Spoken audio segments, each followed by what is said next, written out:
Hello, I'm Sandra Jones, and welcome to our new normal. Thanks for joining us for this NASA and U.S. Air Force event, STEM Journeys, where we will hear about two very special STEM journeys from two remarkable individuals. As we practice our social distancing, I have Colonel Nick Hague, NASA astronaut, and Major General Jeannie Leavitt joining me virtually. We are excited to be with you as we learn about career pathways and opportunities for students interested in pursuing STEM careers. Thanks to those of you who have submitted questions ahead of time. We still want you to be a part of the conversation and hope you will join us by tweeting us your questions using the hashtag AskNASA and hashtag AimHigh. Let's get into it. As I mentioned, I want to welcome two individuals with renowned accomplishments under their belts, both of whom have overcome obstacles and continued to break barriers throughout their impressive STEM careers. From NASA, we have Kansas native Colonel Nick Hague, who was selected as an astronaut by NASA in 2013 and was the first astronaut from his class to be assigned to a mission. In March 2019, Hague was part of Expedition 59 and 60 aboard the International Space Station. Hague conducted 3 spacewalks during his mission, totaling 19 hours and 56 minutes, with a total of 203 days spent in space. He returned to Earth on October 4th, 2019. From the U.S. Air Force, joining us today is Major General Jeannie Leavitt, the first female fighter pilot in the Air Force and the first woman to command the 57th Wing at Nellis Air Force Base in Nevada. General Leavitt flies the F-15E Strike Eagle, and she is a command pilot with more than 3,000 flying hours, including over 300 combat hours. Major General Jeannie Leavitt is currently the commander of Air Force Recruiting Service at Randolph Air Force Base in San Antonio, Texas. Let's learn a little more about her impressive background. I'm sure you're a Sierra Hotel pilot and looking forward to the F-15. Yes, sir. Is there anything you cannot do in comparison with your male counterparts? Do you have the stamina to compete one-on-one, do you think? Yes, sir. I go through the same training that my male counterparts go through, and I've had no problems to this point, and I'm looking forward to the challenge of flying the F-15E. Lieutenant, what is it? When I started pilot training in 1992, the Air Force, indeed the world, was different. And trust me, so were the popular I hairstyles. decided I definitely wanted to fly fighters, so when it became I didn't set out to break barriers, but I've had a lot of opportunities in my career to do just that.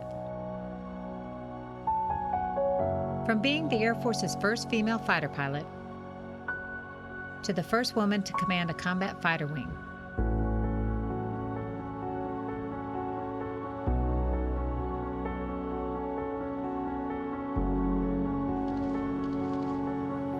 As members of the 57th Wing, we all have the chance to be part of something bigger than ourselves. I challenge you to take advantage of this opportunity. and though I didn't used to like the term trailblazer, if it means that those who follow the same path meet less resistance, then I guess I'm okay with that title.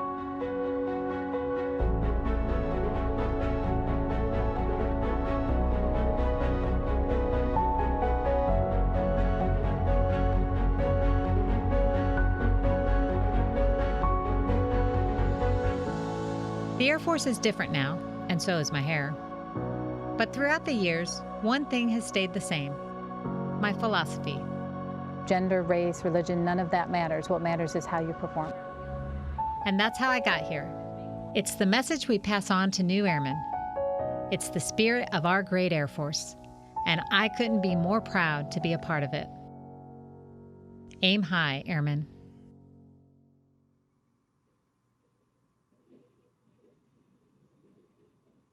Thank you so much for joining us today, General.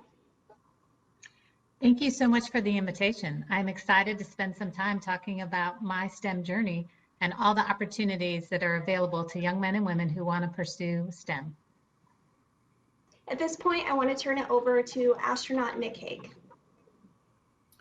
Thanks, Sandra. I want to echo, it's really exciting to be here with you, to be with General Leavitt, and to have this unique opportunity. These are unique times, so I first want to start off and say I hope that everybody out there that's tuning in and participating today is staying safe and is healthy.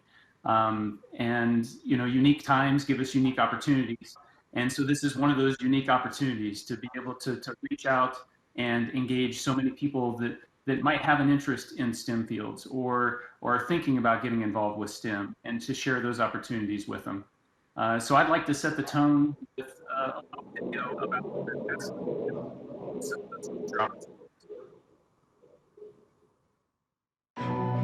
50 years ago, we went to the moon. We called it Apollo. What many people don't know is that Apollo had a twin. She was a woman named Artemis, goddess of the moon. We are returning to the moon as a new generation of explorers. This time to stay. And to prepare to achieve humanity's next giant leap of sending the first human missions to Mars. We believe our course will redefine what is possible. That we would discover life-saving, earth-changing science. And that the challenges ahead will inspire generations. This is our manifest. For all who wondered if we could return. For all who dreamed of pressing beyond. This is your calling. We go for all of America. We go. We go as the Artemis generation. We go.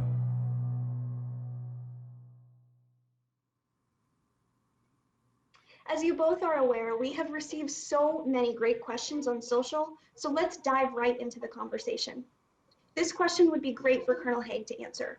How can someone become an astronaut, and what advice would you give them? Well, let me let you in on a little secret. Everyone that has become an astronaut did something before they were an astronaut. So the trick is to find what you're passionate about. What really motivates you, because if you get involved with something that you're passionate about, you're going to do as good as you can possibly do at that, and that success will build on itself, and it'll open doors and more opportunities, and then ultimately, when you're ready to submit your application, you can do that, but you've got to find your passion. So for me, that was this idea of serving my country. You know, I'm an active duty Air Force officer. And that started back going to the Air Force Academy and getting exposed into what a life of service was like. But that was also married up with this keen interest in space, in complicated machines. And ever since I was, 3 feet tall, I loved to break things and put them back together and to figure out how they worked. And so I was an engineer since my first memories. That's my calling. And so to be able to marry up that service with my interest in space and that idea of engineering, that's the passion that I pursued. So the challenge to all of you is to find what you're passionate about and pursue that. And then when you're ready, come join NASA.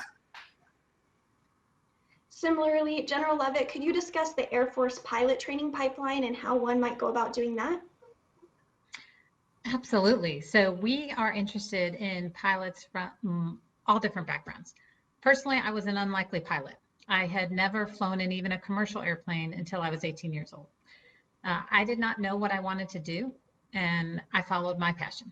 I loved math and science. So I didn't know what that would entail. My uncles told me go into engineering, so I did.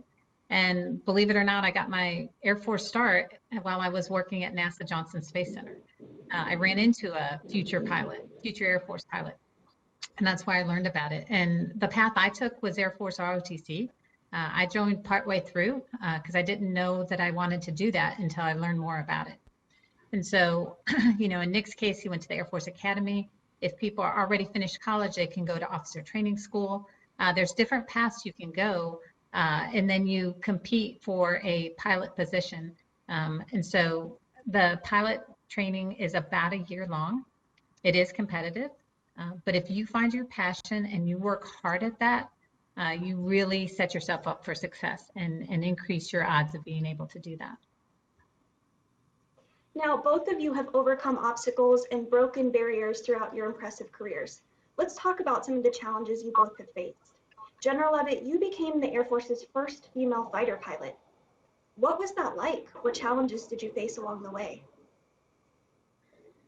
I never wanted to be the first. I just wanted to be a fighter pilot. The way the timing worked is why I ended up being the first one. When I graduated from pilot training in 1993, you would pick your assignment based on merit order. So as the top graduate, I was the first one to pick my assignment. However, while the law had changed allowing women in combat, Department of Defense had a policy that did not allow women in combat. So as a result, it was the gray zone. At the end of pilot training, I stood up and I said, I would want to fly the F-15E Strike Eagle, and I was told no. That's a lesson there in terms of perseverance and really going after what it is you would like. They told me to make another choice. I did, because those are the rules. I'm in the military. And it was 3 months later when the Department of Defense changed their policy. And that was the clip you saw at the beginning from that press conference. Right after the Department of Defense changed their policy, then the Air Force announced that we are going to start training women to fly fighters right away. And so I had wonderful opportunity to fly. There was resistance. Not everyone was in universal agreement that women should fly fighters. So I worked twice as hard. I wanted to prove myself, not just for myself, but for any that would follow, that women could be just as good at being fighter pilots as men could be. And hard work pays off. So one of the things we did is the fact when I first started flying fighters, I was the only woman in fighter squadrons. As time has gone on, we've gotten a number more. We have women in flying all types of aircraft. In fact, one of our Thunderbird pilots, Thunderbird 5, she's Captain Michelle Curran. And then we also have Captain Kristen Wolf is our new F-35 demo pilot. So it's pretty exciting. And one of the things we did is in conjunction with the movie Captain Marvel that came out that the Air Force helped with, we put together a clip. We brought women fighter pilots, women mobility pilots, just a whole bunch of Air Force female pilots together at Edwards Air Force Base and put together a clip that turned out really neat. So I wanted to share that real quick. We call it Origin Story. Every superhero has an origin story. We all got our start somewhere.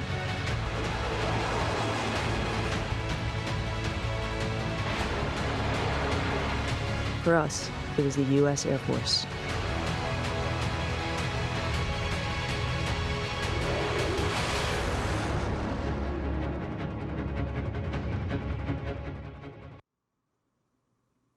Wow, how inspirational.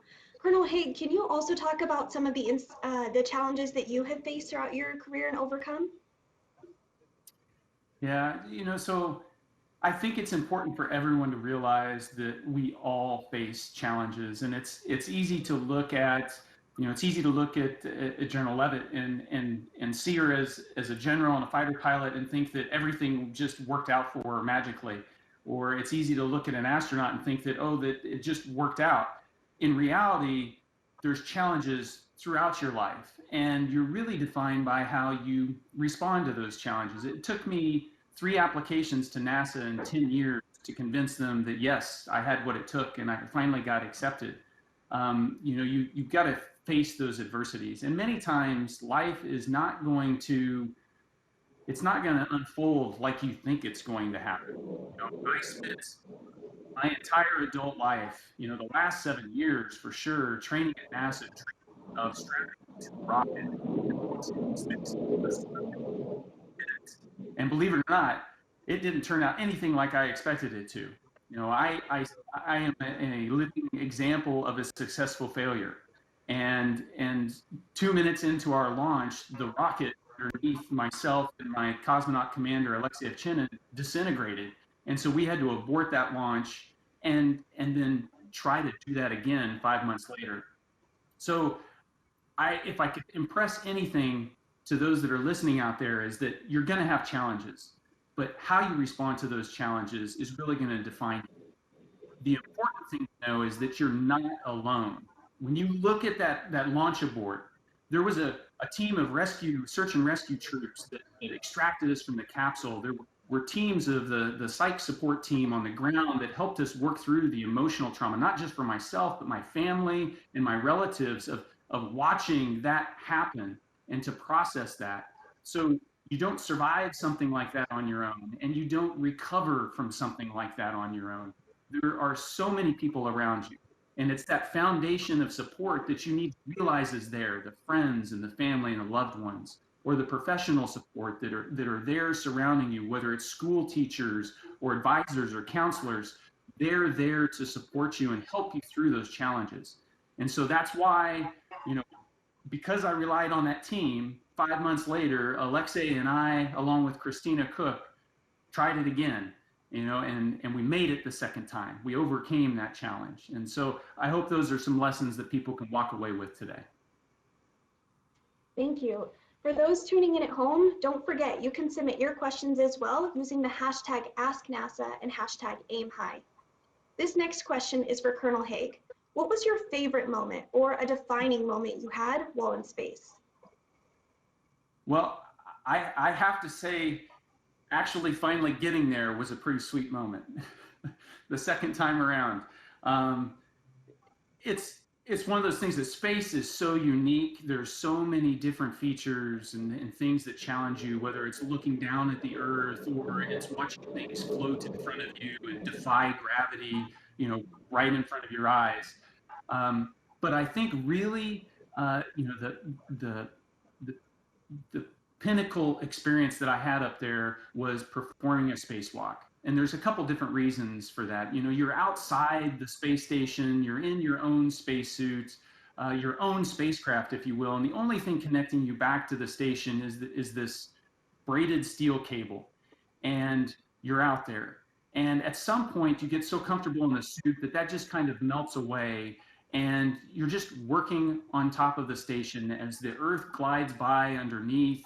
And you can see mountain ranges and deserts and oceans just slowly, gracefully go underneath you as you're just at your job, doing whatever task that you're supposed to be doing. It's special because it's that unique perspective, but it's even more special because you're out there as a team.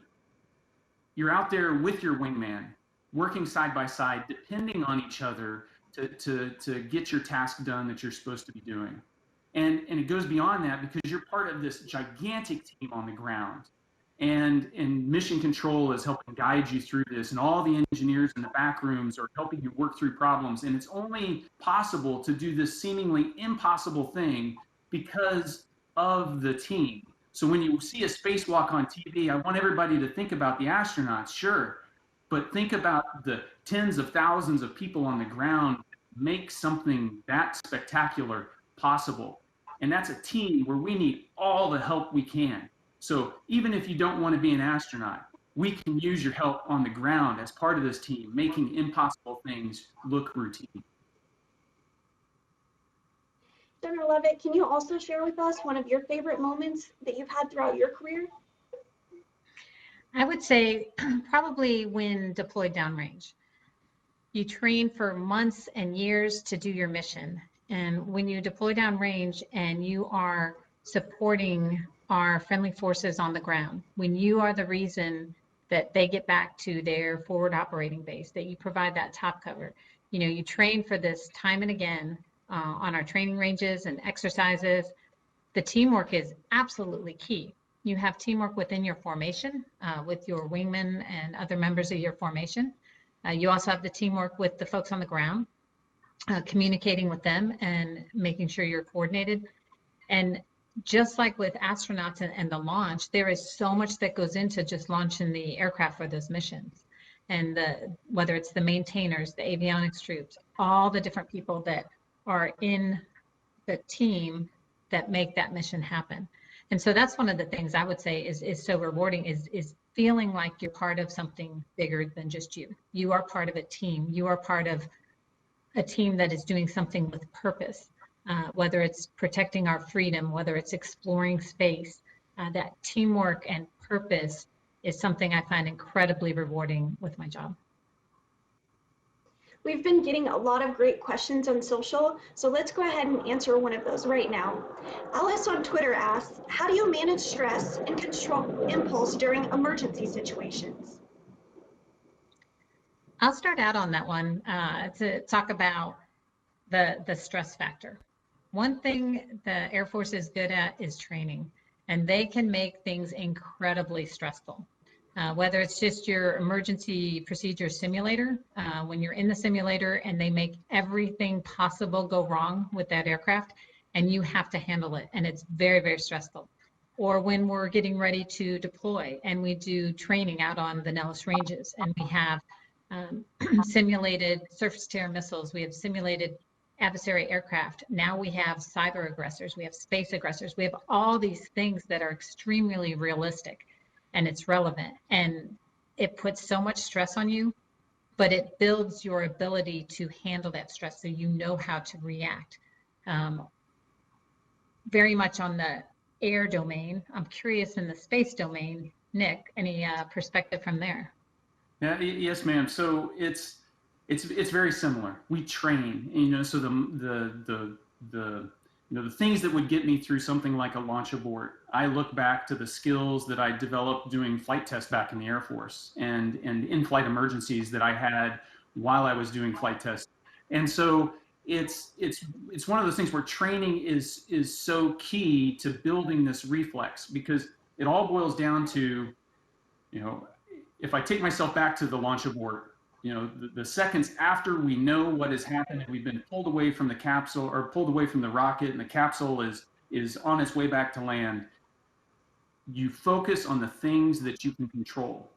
And that's what you do. And that training helps you maintain that calm, because there's so many things that I could worry about that I have no control over. But I know that if I can focus on the procedures in front of me and the actions that I can take to improve my chances for survival, then that focus is what's going to get me through. So focusing on the things you control is super helpful, you know. And so we talk about, mentioned the launch abort was an example of a successful failure. You know, we're at the 50th anniversary of one of the most spectacular successful failures, you know, that we've witnessed in Apollo 13. You know, so tomorrow is the 50th anniversary of their splashdown. And when you think about what it took to get them through that, it's really trying to focus on the things you can control.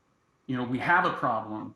Okay, now, given that problem, what do we need to do in order to get them back and everybody on the ground? You know, that the spectacular team of engineers that helped respond to that and come up with their creative solutions to the problems as they occurred, with the focus of getting the crew back safely. So training's huge. It prepares you for all the things that we can think of. And then that mindset helps you process the things that we can't think of and focus in on the things that we can really control. Thank you so much. We have many students tuning in today. Can you share advice with them on pursuing degrees in STEM if they're interested? General Levitt? Absolutely. So personally, I loved math and science, and so I knew I wanted to go into those fields. However, I didn't really understand engineering. I had some uncles who were engineers, and I asked them, I said, well, what do you do? Like, how is it a job? And they said, well, engineers solve problems. And I said, okay, I still don't understand how that's a job. But I knew that I loved the math and science, and I knew it would allow me to do that. And I was fascinated with airplanes. Even though I had never been in an airplane until I was 18 years old, I was fascinated with aerodynamics, with flight. And so I went into aerospace engineering. And one of the things I would say is believe in yourself, be willing to work hard. Because I remember very well a physics class that I took at the University of Texas, and it was extremely challenging. It was hard. And a lot of people I knew dropped out and shifted majors and did other things. And it was something I refused to do. So I doubled down my efforts and I worked that much harder. I also got a great group of study partners because it goes back to that teamwork, not trying to do things on your own, but having a network, having a team to help you be successful. And to this day, I'm great friends with some of my classmates from aerospace engineering back at University of Texas. And so I think that teamwork piece, that working hard, that unwillingness to give up, something we kind of call grit, something we're looking for in future airmen and space professionals is that grit and that determination. Colonel Haig, what advice would you give to students interested in pursuing STEM degrees? Yeah, things aren't going to always be easy. I think we mentioned that before. You know, you're going to come into challenges. I always was interested in breaking things apart and putting them back together and how they worked, and that led me into engineering. And there's a lot of math involved with engineering, and a lot of that math is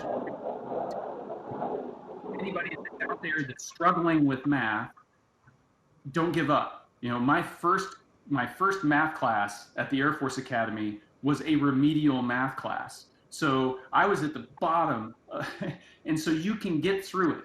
You just have to, like the general said, you got to have the grit in order to persevere, and you can eventually understand it and look at the doors that it can open for you. So I think the advice I've got for anybody that's interested in STEM is there are opportunities to get engaged in real world problems right now. You know, I have the opportunity as an astronaut to work with different challenges, and you know, I've worked with college students helping design and address different issues, whether they're with our spacesuits or with future missions down to the lunar surface. All of these challenges you can get involved with right now, and so stem.nasa.gov that you can see there is a way to engage in the classroom and bring your curriculum into it. And there are opportunities to get involved through internships at intern.nasa.gov. And so there are opportunities for you to get involved today. All you have to do is have the initiative and be brave enough to take that first step. Great, thank you. Next, can we hear from both of you about how NASA and the Air Force work together and collaborate? Sure, I'll start out with that one. Something that's not known to everyone is that we have a brand new service. It's called the United States Space Force. In 1947, the Air Force became its separate service. Before that, we were the Army Air Corps. But starting in 2019, December 20th to be exact, we stood up the United States Space Force. We had been doing space operations within the Air Force, but it was determined that we needed it as a separate service within the Department of the Air Force, but the United States Space Force. And so space does so many things that people don't even realize. You know, I've asked many students to pull out their phone and look at the blue dot, and you know, that shows your location, and ask them, where does that blue dot come from? Well, we have space professionals who are flying satellites to very precisely pinpoint your location at any given time with GPS, Global Positioning System. Some people don't realize there are an incredible number of pieces of things in space. Okay, some are satellites, some are spacecraft, some are just things that have broken apart. But something that breaks apart, if that hits one of our satellites at the speed they go in space, it could it could cause incredible damage. And so we have space professionals tracking tens of thousands of these different things in space to make sure there aren't those collisions. You know, when we look into the future of space exploration, we'll be working very closely with NASA and with other partners. And so I think for that explanation in more detail, we'll turn over to Nick. Yeah, thanks, man. Yeah, the roots of our cooperation go all the way back to the beginnings of human spaceflight in 1959. And, you know, those initial programs, Mercury, Gemini, and Apollo, and that's, you know, all of human spaceflight is built off that foundation of cooperation. And it continues today. If I just look back to the 7 months that I spent on the space station, and I think to the ways that the Space Force directly supported what I was doing while I was up there. So all of the, you know, tracking for launch and landing and search and rescue that gets us there, the, you know, the debris avoidance and tracking that General Levitt spoke about, you know, I was one of those, you know, 28,000 different objects up there, and they made sure that stuff didn't run into us, or at least the stuff that they could track. And space, even though it's big, debris is real, because when I would do those spacewalks that I was talking about, I could see places where little pieces of trash, little, you know, grains of sand, if you will, not much bigger, had hit the outside of the space station, hit a handrail and bored a hole into it, like somebody had taken a drill to the handrail. And so when things are traveling at 5 miles a second, they don't have to be very big to make a pretty big impact. So the Space Force kept us safe. the GPS signal that gives you your blue dot on the cell phone also told us where we were at and how we were oriented. And then we rely on them to bring down all our precious data from the scientific experiments that we do up there. So we depend on all of that. But we're just one of many that depend on the protection that the Space Force provides. But that dependence is only going to continue, and we're going to rely on that support as we push back toward the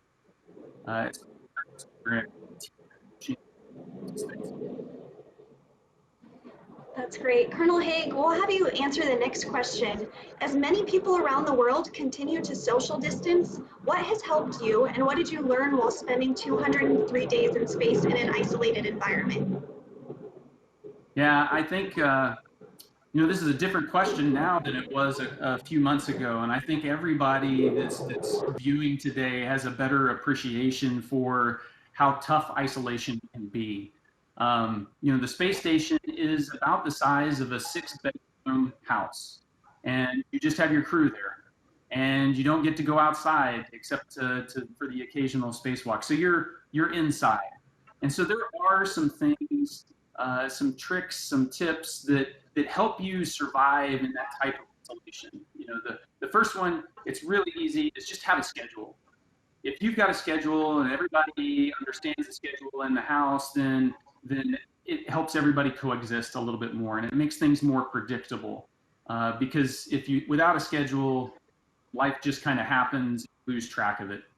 The other thing I'd say is try to focus on making sure that you're taking care of yourself too, both physically and mentally. And so exercise is a really important way to try to keep yourself healthy, but also mentally sharp and relieve some of the stress of the situation. I always use exercise up there. But probably the single most important thing you can do is communicate. Talk about how you're feeling. And though we're isolated, we don't need to be isolated. We can express how we're feeling. We can share that, especially with those that are stuck in that same house with us, right? Talking on orbit amongst the crew and sharing in each other's lives was such a special part of spaceflight, and it's something that I'm going to remember the most. Something I would say, go ahead. Go ahead. One of the things I was going to say when it comes to social distancing, my organization is unique within the Air Force. A lot of Air Force units are all co-located, one location. In the case of Air Force recruiting, we are all over the country. We are in communities, in big cities and small towns, with individuals all over. So we would normally travel quite frequently to do engagements and whatnot. With the current status, we can't. And you hear a lot about social distancing, and it's important. However, one of the things we started kind of shifting our mindset on is we don't want to be socially distant. What we want is we need physical distancing. We need to be physically separated for the sake of not spreading this virus, but socially, we want to be connected. And so one of the things we've really emphasized is physical distancing and social connectedness. We've been utilizing every possible capability, whether it's FaceTime, Zoom, Skype, anything, to try to have those personal connections. And where I would normally travel to go see members in my organization, instead we've been doing virtual visits. And so the virtual visits have become the norm, and it's a lot of fun and it's very engaging. And I think people are surprised when a two-star general calls them and asks how they're doing and tell them that we're all in this together. I'm having to go through the same experiences when it comes to children doing distance learning. That is a whole new experience. And so some of these things that they're experiencing, we are experiencing as well. And so having that connectedness and understanding that we're all in this together and we're one team and we're there for each other is very important. Thank you. We're continuing to get some really great questions on social media, so we'll ask this one from Joy Hill on Twitter, who wants to know if you can talk about some of your flight instructors or people who have influenced you along your Air Force journey. Colonel Haig, do you want to answer this first, and then we'll turn it over to the General? Yeah, sure. I'd be glad to. You don't do it on your own. And I can think back to every step along the way, whether it was my advisor in my master's thesis, or it was an instructor at the academy, or the commandant out at the test pilot school, they each had an investment in me, and it's something that I'm always going to be eternally grateful for. Them showing that they care and they're concerned about, helping me be become as much as I wanted to be. And so it's that type of thing that when you think back and reflect on it, your accomplishments are not your own. It's really shared accomplishment. And so I'm in a position now where I'm in a fortunate position where I can try to return the favor a little bit and try to mentor those that are coming behind me. And, and I've been able to do that with some of those student challenges that we talked about in the STEM challenges for Artemis, being able to engage with college students around the country and get them, excited, not just about STEM career fields, because they're already, all in when it comes to STEM, but get them excited about the challenges that we have and how they can make a difference. And so I just encourage everyone to think about the people that are in their lives and to understand that they're there to help, and to also not be afraid to extend a hand and ask if somebody wants help.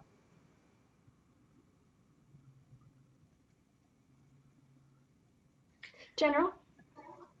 I would say in my case, I have been very fortunate. And there's the expression, your attitude determines your altitude.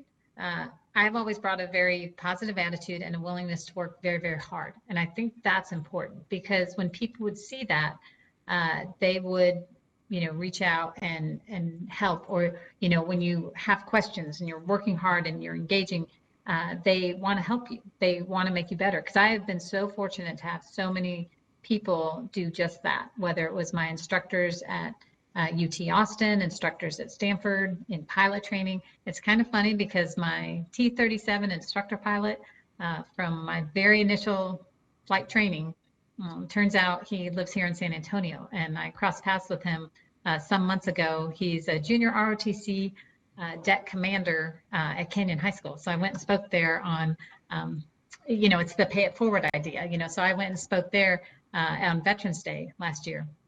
And so it is important to bring that positive attitude and be willing to listen to feedback. Feedback's not always happy, joyful, you got to have thick skin, and people tell you if you're willing to listen, you can get better.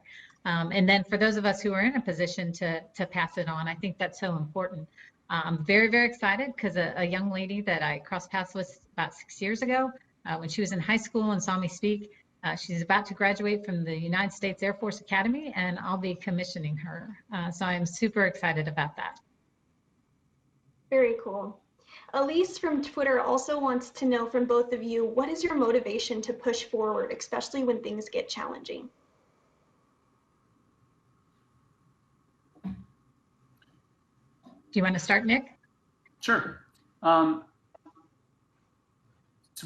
it really all boils down to commitment to, the mission. Why am I doing what I'm doing? If you can answer that question, then that helps really distill down why do you want to keep going forward. So why do, if I think back to, the most dynamic example is, why do I want to get to space after I failed the first time and came so close to it being the end?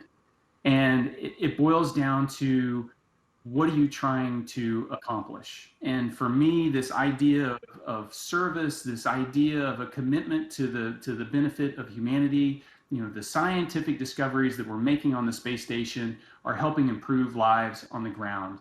They're helping us treat some of our most troubling diseases. They're helping us understand the universe around us. And so being able to make my small contribution to continuing to expand that knowledge base for the benefit of everybody is something that's, it's something that I deeply believe in. But that commitment to something larger than yourself didn't start, when I got to NASA. That started when I said, hey, I'm interested in serving my country in the Air Force, and going to the Air Force Academy and starting that life of service, being part of something bigger than myself. And so ultimately, what's going to get you through the challenge is being able to answer that why question for you. I agree. I think the why part is very important. And I think back to when I first started in high school and college, and I was very, very driven. But in my case, a lot of it was I have a little sister and I was very, very competitive with her and I wanted to outdo her and she wanted to outdo me. And it drove both of us to work really, really hard. Worked out really well because, it resulted in some scholarships which opened up opportunities. But then it got to a point where I wanted to do my best. And so I didn't want to, it was almost an internal competition. Like I didn't want to do less than I knew I could do. And so I drove myself to work very hard. And it wasn't until later that I ran across the ROTC opportunity and understood that path and understood that opportunity to be part of a team and to do something with purpose. That is what I come back to frequently because that is what's really driven me to stay as long as I have. I came in to fly initially, but I love the people and I love the mission. And so that's why I've continued to, and understanding your purpose on why you're doing what you're doing and is very important, I think. Ma'am, I Don't think forget at home, you can, go ahead. That why doesn't stay constant your whole career. It constantly evolves. Don't forget at home, you can continue to submit your questions using the hashtag AskNASA and hashtag AimHigh. Matt Middleton on Twitter asks, what are the types of activities that you did as young teens that helped shape you on your way to being a pilot, and any successes that you can contribute to those activities? I think being involved and being on teams is good. You learn so much through teamwork. I played soccer and softball early on. In high school, I got really involved in horseback riding. I absolutely loved horseback riding, and I've ridden on equestrian teams in college. But I think that passion part plays a key role because I loved riding horses. And one of the things that turned out in my case, due to a series of events and not having a lot of funds when it came around time to buy a horse, I ended up with a wild 3-year-old unbroke stallion, and that was my horse. And so that we learned together. One of the lessons I learned was courage, because it was tough. There's that expression, hey, when you get thrown off the horse, you gotta get back on. In my case, it was literal. Like when I literally got thrown off that horse, it hurts when you hit the ground. But having that courage and having that grit and having that determination to not give up. And so, okay, too soon, shouldn't get on with the saddle yet, do more groundwork, build that trust, be able to get on and stay on. I think, whether it's teamwork, whether it's, a different passion that you find, I think, finding what you love and putting yourself into that.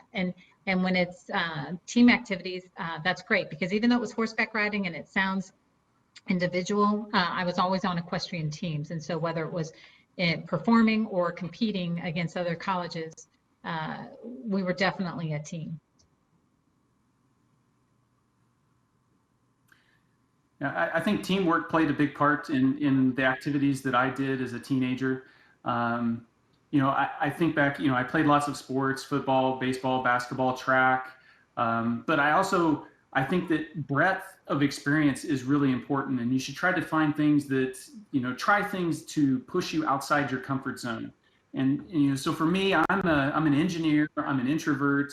When I was in high school, I didn't like public speaking. So what do? Let's take debate and forensics and force myself to get up and talk in front of people and try to make sense. And so all of those things build your experience base, and you never know when you try something that you thought you would hate, you end up liking it, and you found your passion, you found something new. So try lots of things, be involved. Don't be afraid to do something and fail at it, because learn through all those failures. Great. We have another social media question, this time from Facebook. Micah wants to know about your leadership approach, whether in the Air Force, as a NASA astronaut, or something else. So could you talk a little bit about your leadership approach? We'll start with General Levitt. Okay. A couple things. First off, I believe you can be a leader no matter what position. We have formal leadership roles, commanders and whatnot, but we also have informal leaders. And so it's really important to recognize that, and you can lead in any situation. In a leadership role, though, I think one of the most important things is taking care of your people. Know your people, take care of your people. It's been said, if you take care of the people, they'll take care of the mission. And I think that's a very, very important lesson to learn, is that taking care of people, understanding what their needs are, providing them the training, the resources, being willing to listen. We have stood up within Air Force recruiting an innovation cell so people can bring their ideas. I don't care how crazy they are, bring your ideas and let's try new things. You got to be open, you got to be flexible. I think all of those are very important. And then some of the important things you can do as a leader is to say thank you. When to recognize folks and thank them for all of their hard work. In the government, we don't have, bonuses or things like that. But what we can do is we can recognize our folks and tell them thank you. Yeah, I can only echo what General Levitt said. I'm in complete agreement. It's, if there's a few things that I think I gravitate more toward, it is about the people that are part of your team, and you don't have to be in a defined leadership role to be an influence. And so the great crewmate that we've got on board the station is the one that finds what's needed for the team, and that's the niche they fill. And so being adaptable and being able to observe what's needed for the team and then being able to provide that. And so probably the most powerful thing you can do is, like General Levitt said, listen. Because if you're always talking, then you aren't going to be able to hear what people need. You're not going to be able to observe how to help those around you. And that's really the pinnacle of a great teammate is, they always just provide exactly what's needed, and listening is a really powerful part of that. Thank you. Marissa from Facebook says her 8-year-old son wants to know what it's like to fly a fighter jet. Well, I'll throw in my 2 cents. I think it's amazing. Okay, it's a very powerful aircraft, very capable. I'm a little biased to my airplane because I've flown it for so many hours, but we have some really incredible new fighters that are probably just as fantastic or even more so. But when you get in the cockpit and you take off, you have an incredible amount of thrust that sends you up in the air, and then the aircraft is so maneuverable. And after you've flown for a while, you just kind of think about where you want to go, and the aircraft goes. It's very high performance, so you need to have some stamina. Because it can pull a lot of G forces. And so for those who aren't familiar with G forces, if you weigh, say, 100 pounds on Earth, if you pull 9 Gs, which is what most of the aircraft are capable of, it's as if you weigh 900 pounds. And so you need some endurance, you need some strength, but it's an incredible experience. Yeah, it's a heck of a roller coaster ride. And so if you go to amusement parks, when the amusement parks open back up, that's how you train to be a fighter pilot. Let's go ride those roller coasters all the time. I loved it. So I'm not a pilot. I'm an engineer. So I ended up getting into aviation through flight test engineering. And so I went through test pilot school and got exposure through that. And so some of my most memorable moments in the jet are taking these complicated machines and making them do something they're not supposed to do or that they haven't done before and seeing what happens. And so that was pretty thrilling. And it was always thrilling because I was up there with a pilot and we were working together as a team. And so I can think back to just the most memorable flights I've got are when we just seemed to, we knew what each other were thinking without even talking. And it was this effortless execution of doing something really risky and really complicated and it going off flawlessly. And it made you feel like you were part of this, this machine, and everything was just right. So it's a thrilling experience. Wow. Isabella from Twitter is in the 6th grade, and she is interested in attending the Air Force Academy. Do you have any recommendations to prepare her now? Well, I will defer to Nick on this one. The Air Force Academy is an amazing place that I did not know about when I was her age. And so I've just recently had the chance to go out and visit it a little more. And I think it's absolutely an incredible place to go to college, but I did not personally go there. So I will defer to Nick. So I may be a little biased. You know, the Air Force Academy is a great place, and it was when I was in junior high, just before starting junior high, I was able to go out and visit the Air Force Academy and see the grounds and the lifestyle, but more importantly, see the academics that they provided there. And I just got, you know, so excited because I was interested in space. I also wanted to grow up and do exactly what General Leavitt did, which was be a fighter pilot, but I didn't have the eyes. So I went there and I, you know, graduated as an engineer. So how do you get in there?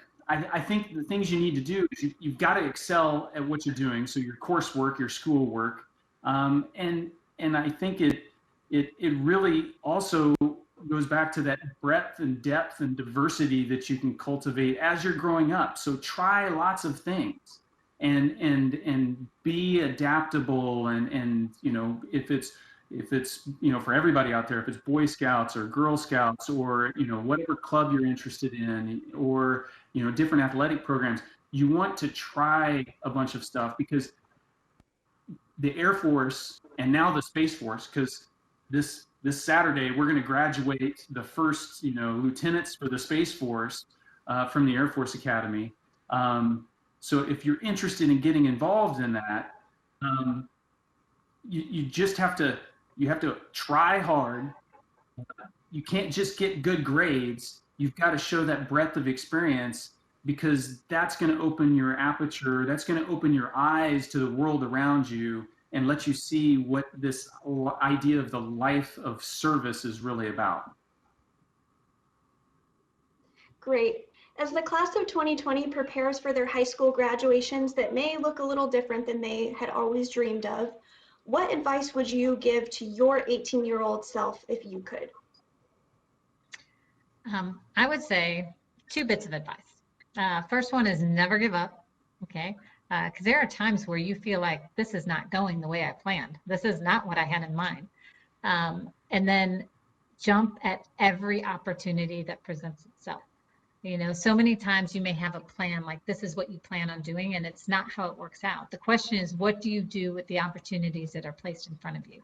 And so I think it's really important to go in with that mindset of whatever the opportunity is, I'm going to give it a try. I'm going to do my best and see where it takes me. Because so many times with the people who are willing to put their heart into that and seize those opportunities, it opens up the door to even newer opportunities and more opportunities. And so I would say, you know, seize every opportunity you're given and never give up. Yeah, it is about opportunity. Realize that there are opportunities. So when I graduated high school, I graduated from a small high school, Hoxie, Kansas.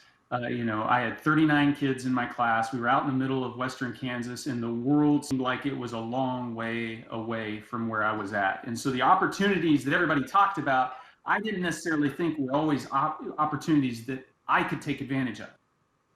Right now, everybody's in social isolation. You know, we're all in our homes. And so those opportunities may seem a long ways away from where you're at, but those opportunities are there. And you know, we've mentioned, you know, in this past hour, the Space Force is this new service inside the Department of Defense is starting up from scratch, and it's taking shape, and there's opportunities to get involved with that. There's opportunities to get involved with the Artemis program, and we've talked about some of the STEM challenges and how you can get involved right now, but also, you know, we're going back to the moon in 2024 and then on to Mars, and we need people to do that. And so we need fresh ideas and new minds to be able to get to that goal. And so those opportunities are out there. So don't think that they don't apply to you. Find them, and we'll give you some links here in a second, but find those opportunities. And if it's something that you're interested in, go after it. Because if you don't try, you're never going to achieve it. Wow, what a great conversation. There are so There's so much to learn and the possibilities for STEM careers seem endless. As you were just touching on, we've been getting many questions on how to get involved and find out more information about STEM careers, NASA, and the Air Force.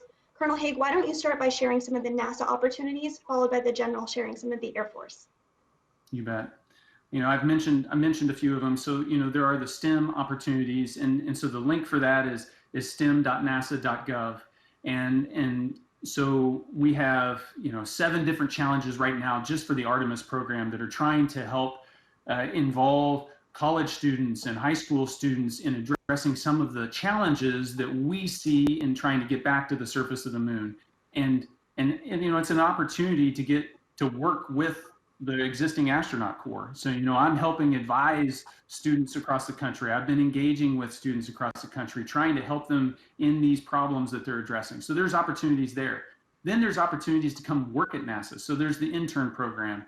And so, you know, intern.nasa.gov, you can come and experience what it's like to work inside that. And though it may be different, you know, in the near term, you know, some of those internships may be virtual, but you're going to get your toe in the door. And if you're excited about space and the human exploration of space, this is a great way to do it.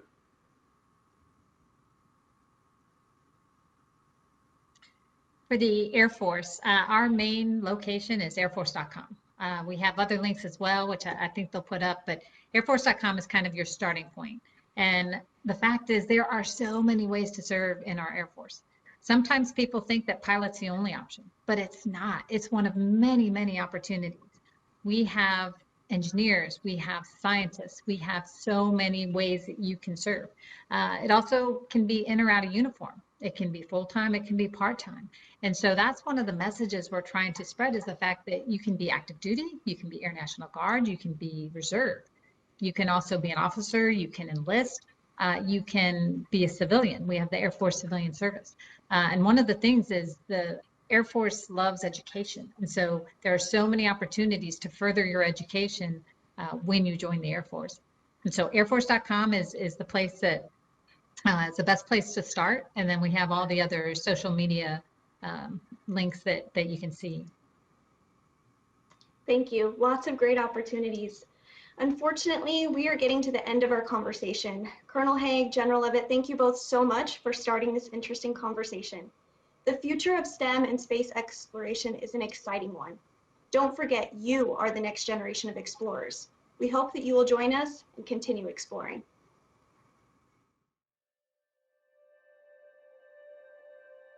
And as we leave the moon, we leave as we came. And God willing, as we shall return. You probably dreamed of this. Liftoff on Apollo 11. You probably replayed this moment 1,000 times. You probably imagined the awe-inspiring, indescribable rush of the ride. You probably celebrated the miraculous, cheered the momentous, and mourned the shocking. You probably still dream of what could be. We did. We do. And while many thought we were through, no. We've been learning, we've been building, we've been training. And now, it's time. Because the next frontier is not just for the next generation. It's for this generation. It's for me, and it's for you. For everything we still dream about. We go as Artemis.